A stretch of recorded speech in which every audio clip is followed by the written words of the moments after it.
I can't do this anymore. Prologue. Let me know how the Office of the medical examiner, Pete'sville. Dr. Jack Hanman is speaking. How can I help you? Good evening, this is Kate Brooks. I'm not sure if you remember me. A few weeks ago, we talked about an article I'm working on. It's about your wife. I dropped by last Friday to speak to you, but you weren't working at the time. I asked the security guard to pass on a note for me. I would like us to discuss the topic of... I thought I had made it painfully obvious for the last time. No! Please don't call me again and stop inquiring about my wife. Yeah. Damn journalists. They don't let me work. God damn it. I'm not in the best frame of mind to record a lecture for my students now. I'm feeling completely broken. Hey now, no. What is that? Oh no! Fisk as an apprentice? What do you mean by that, chat? What do you mean? I'm really good actually at just helping people out and learning and stuff like that. What was I supposed? Check the bathroom. Okay, yeah. For your pills? Oh shit. Okay. So how's the audio? Let's turn that up a little bit. I mean, we're just walking at the moment. Let's see how this is gonna work out. Bathroom? Is this it? This is it. What kind of place is this? Okay, time to pull myself together. And get back to work. Alright, we got the pills. Perfect. How's it going, gents? Let's open this. Out of order. It does not work. It just keeps on flowing. I see. I need to set the camera first. Wait, what? Take the camera from the storage room.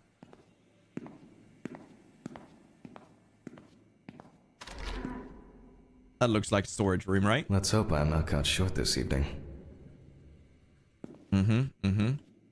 This place is starting to look like a hoarder's dream, rather than a storage room. Ooh, what year is this? Look at this camera. VHS camera. A vida e a So guys, morte de John. VHS was a tape that we had before DVDs. If you guys are new, it was like if you guys are young, you know, it's like big cassette. Oh well, you wouldn't know what cassette tapes are though. Now Wouldn't you? remember, Jack, don't forget, hit the record button this time. Yeah, I feel the pain forgetting to click the record button. Imagine. This time. Cooper coming in with it too. Thank you so much. Is this? Yeah, we're not going home, are we? I never played the demo of this. I think it's going to be very, very interesting. Hopefully the new tripod is going to hold up. Oh boy. Yeah, guys, thanks so much for all the support. I'm pretty sure this is not gonna be monetizable. Let's put it like that. Oh boy. Tripod.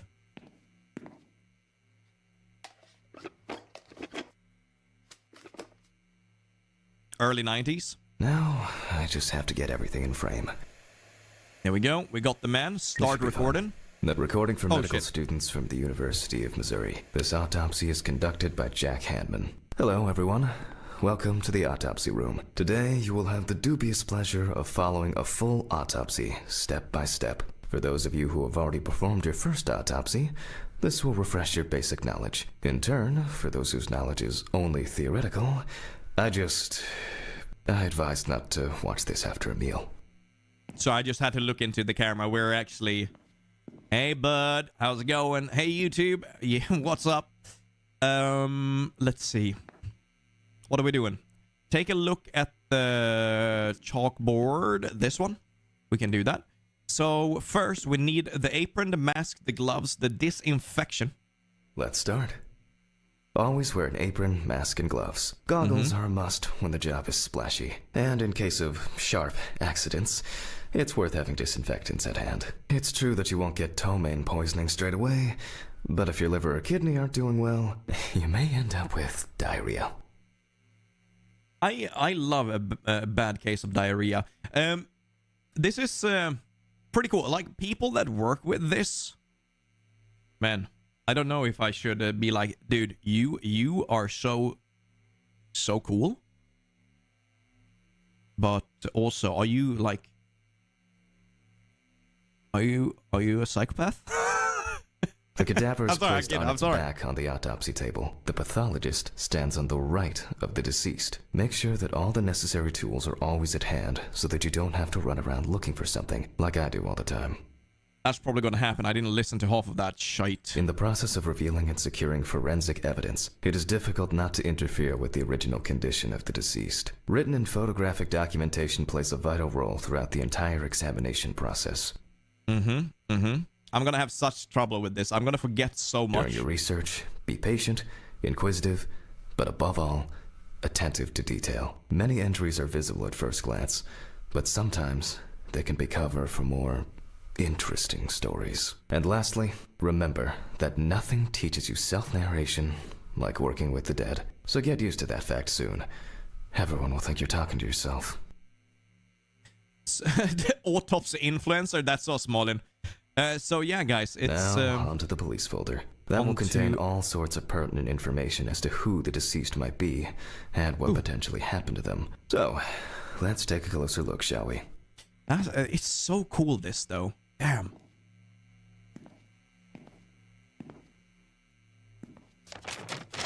Police evidence.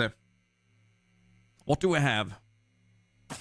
The deceased's name is Tobias Chambers, locally known as Old Toby. Homeless and unemployed for at least a couple of years. Do we have any Tobys in chat? I can shout out to you guys, I guess. Sweet. Yeah, guys, I want you to call me Professor Fisk or Dr. Fisk or Daddy Fisk during this this playthrough. Can you do that for me? Here we go. The deceased was found on the outskirts of a parking lot at a gas station, where he often begged and persistently offered drivers to wash their car windows. Right. Did anyone see the silhouette behind Fisk? Stop it. Stop it right now. David, thank you for the 2. The body was noticed by a station employee during the morning shift. Initially, he thought that someone had thrown some boots and a coat in a nearby ditch. It took him a moment to recognize the pile of clothes as the body of a man. Professor Daddy Fisk, okay. Daddy, Doctor. Dr. Daddy. Dr. Daddy works, right? Uwu Fisk, Fufu Fisk. What? He worked most of his life at the local port dealing with unloaded cargo. He was fired for being drunk and starting fights. His son runs a hardware store on his own. His wife left him years ago. They both had no contact with the deceased. Slipper Fisk? Chat, you know what? If I'm not about to go by an elbow deep into a dead body, if I wasn't supposed to do my job right here, I would be super mad. I'm not, though. I'm not. Signs of libation were found around the body. Empty bottles, traces of an inept attempt to start a fire, and a scattered makeshift blanket. Right. That's it. It's pretty cool that you get to know a little bit about them, make it a little bit more personal. It's worth remembering the context around the scene of a death. This allows you to better interpret any traces found on the body. I shouldn't start the procedure without gloves. Let's find the gloves. Dude, man. I don't know. I don't know how this is gonna go. I'm a little bit nervous, I'm not gonna lie. Try coming in with 5. Been watching your videos since 2020, Fisk. Thank you so much. Appreciate you. Eye wash. Okay. So, if I look at you, chat, it's like, oh, fuck me, my eyes. I just used this. It's been a while since the eye wash in this thing was changed. That's a bad joke. I'm so it's sorry. Probably a health hazard now. Where is the gloves, then?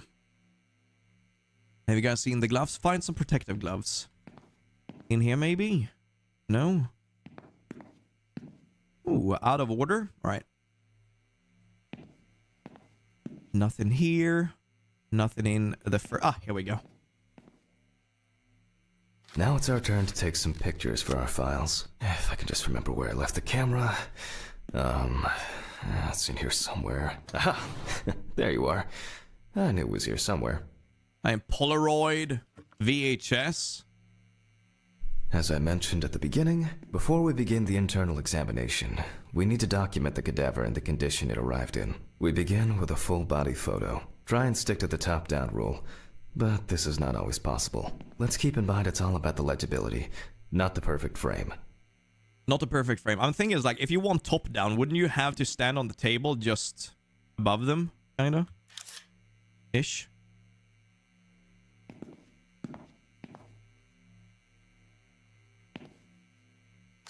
Voila! Now we move on to the next step, looking for traces. Take your time.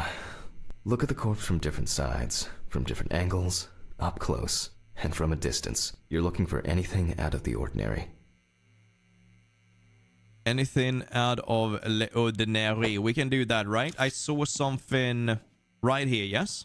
Like an old scar, that is, no? Wait.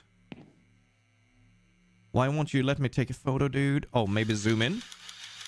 That's what that means. All right. Professional Dr. Fisk. Don't slip and trip, Fisk. Poorly Never. healed wound. Looks old. I'll take a closer look later. Perfect. For you guys that's gonna be squeamish, or are squeamish, that just remember we're gonna be cutting these bodies up. Some wounds in the feet and signs of frostbite. Oh, I didn't see Probably that. because the subject's shoes were too small. How's it going, Ponta? Dude. Frostbite must be pretty sucky, eh? Oh, on the fingers too? Hardened hands, worn out by physical work, and frostbite. Nipple. You guys are weird.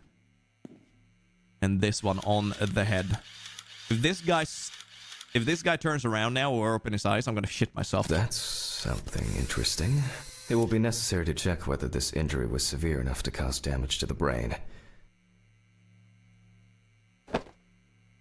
In a moment, we will check which of our initial observations will be worthy of further consideration. But before we get to that, I need to write down some basic data. Head, feet, stomach, old wound, general, and hand. Perfect, so we can check that. Perform the autopsy. All right. It's time. Scalpel, scissors, syringe, magnifying glass, knife. Ew. I guess I forgot to clean the knife. Look at these feet. Oh, dude, that's so gross. Clean the knife. Scalpel, scissors. Okay, we're not going to do that now. Perform it. What do you want me to do then? You want me to touch you? Here we Personal go. information. The deceased was unclothed. Date. Okay, as you can see, I note everything down on previously prepared forms. Every pathologist must keep a detailed record of every step of the autopsy. This not only allows you to track the procedure, but also collates the results together, upon which you may back up your conclusions. So, enough of the boring prep. Let's begin by taking a closer look at the spots I photographed earlier. I'm trying to take in as much as I you're going can. to need a magnifying glass. Roger that. Andrew coming in with the 2. Thank you so much. Oh boy. Tools. Inspect the areas of concern with the magnifying glass. So, tools. Magnifier. Which spot first? Head. I can confirm the presence of ecchymosis on the deceased man's head. The upper head. The appearance indicates the intravital nature of the wound. Add alcohol, which I can clearly smell. And this was an accident just waiting to happen. Roger that. It looks like a burn mark. No doubt painful, but it's not pertinent for this case. Burn. Did you say burn mark? It kind of looks like a cut that you saw together, no? It's good that we have some blur. Even with the blur, I'm kind of getting jealous. I'm just going to say that. Here we Just can gonna see let you frostbite guys on know. the fingertips. We can tell by the characteristic skin color. Good day, Fisk. I'm a mortuary scientist in real life. Oh, you psychopath. No, I'm kidding. I'm kidding. I'm kidding. That is pretty. Fuck, dude. I don't know if I would be able to handle dead bodies, you know? Definitely a painful mix of frostbite, That's crazy. abrasions, and blisters. Old Toby had been wearing shoes too small for him for a very long time. That's if he wore any at all. So far, there are a lot of superficial wounds, but only one serious injury to the head. Let's go back to our notes. Back to the notes, alright. Dr. Fisk, what's the diagnosis? Just got drunk, dude. Ulven coming in with the 5. Ooh, daddy, Dr. Fisk. Thank you. Woo. Toys Mortician. Yeah, that's crazy, dude. That's crazy.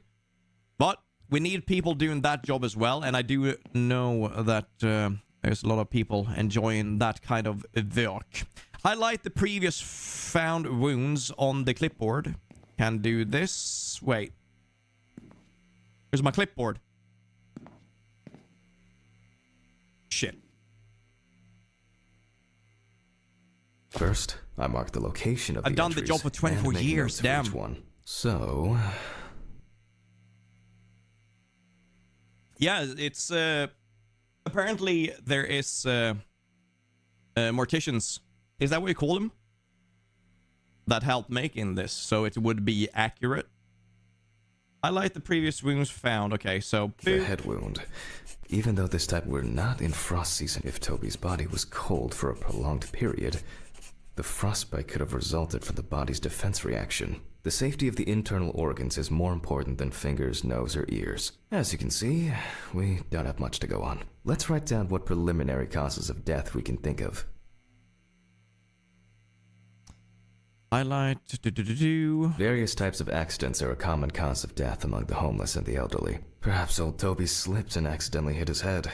I feel like that's the case, right? This is of no interest to us. Considering the conditions in which he slept, his body may have become hypothermic. How cold do you need to be to actually get frostbites?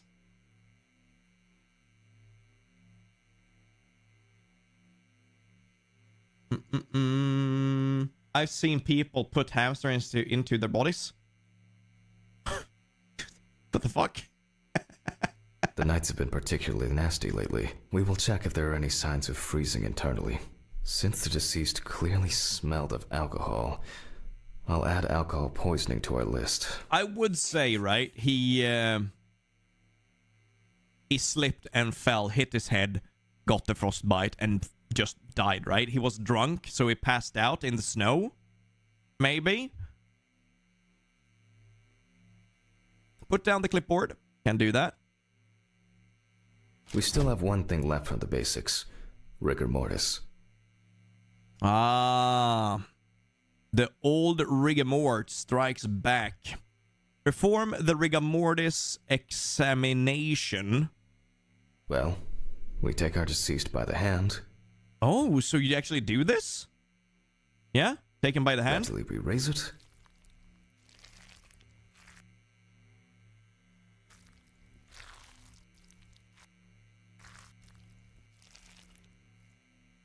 Now let it go. As you can see, the hand falls loose. Yeah, What's it's pretty the limp, conclusion? isn't he? Death must have occurred more than 72 hours ago. The police information appears correct. Yeah, so you die, you get rigor mort after how long? I don't know. But you get the rigor mort, and then you go limp, right? So technically, if you want to move a body, wait for the rigor mort. It's probably easier to carry a dead, stiff body than a limp dead body, right? Asking for a friend, by the way. This is getting weird. Oh, this is gonna be a weird stream. I feel it already. Seems the most promising, so we'll start there. For this, I need an oscillating saw. Okay. Tool. It's nice that we have all the saws around here, though, right? Grimson coming in with 9. Professor Fisk will diagnose this. We got this. I'm pretty sure we already have it, right? The cut is made from ear to ear. Wait, what?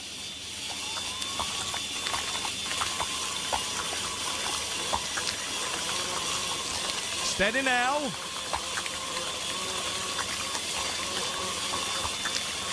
After which, we remove the skin and the top of the skull. No way it can't go that quick, dude. Oh, wow, dude. Oh, my lord. Jeez. Okay. Okay. Okay. Jeffrey coming in with the tier 1. Thank you so much. I think... Nah, yeah, let's just grab it. After the basic examination, we can see that the brain's cerebral gyri in both hemispheres are symmetric. The brain looks good. Let's take a cross-section.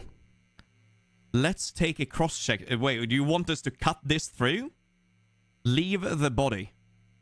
Go Some back. pathologists prefer to examine organs without removing them. However, for me, Look at it's this. much more convenient to examine them on a board, Wait. which we'll do now.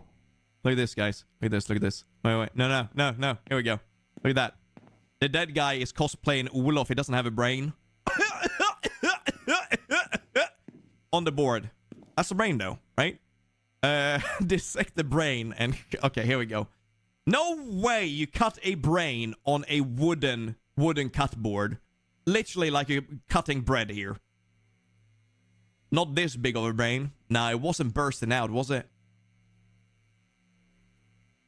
Holding a long, narrow blade knife in the dominant hand, we slowly cut the cranial nerves on both sides. All the time, pulling the brain towards us. Up. Don't destroy it. My sensitivity is so damn low, dude. Okay, this is not cool. Working it.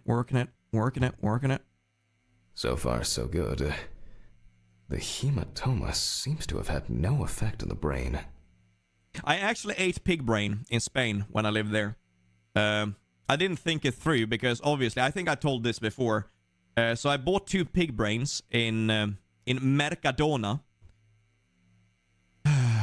And I didn't think it through because the brain is mainly fat, right? And me trying to fry the brain in a frying pan is just melted. You're supposed to boil it. And when I tried it, it was all gooey and melty. So when I took it, it just stuck to the gum on my mouth, far back. So I got the gag reflex and it didn't want to go. I was like, what? But I got it down. Got a little bit of San Miguel to wash it down with. Pretty sick. All right, everything looked good, right? Return to the autopsy. We can rule the fatal accident out as well. Audio is good? Good. The cerebral gyri in both hips is symmetrical.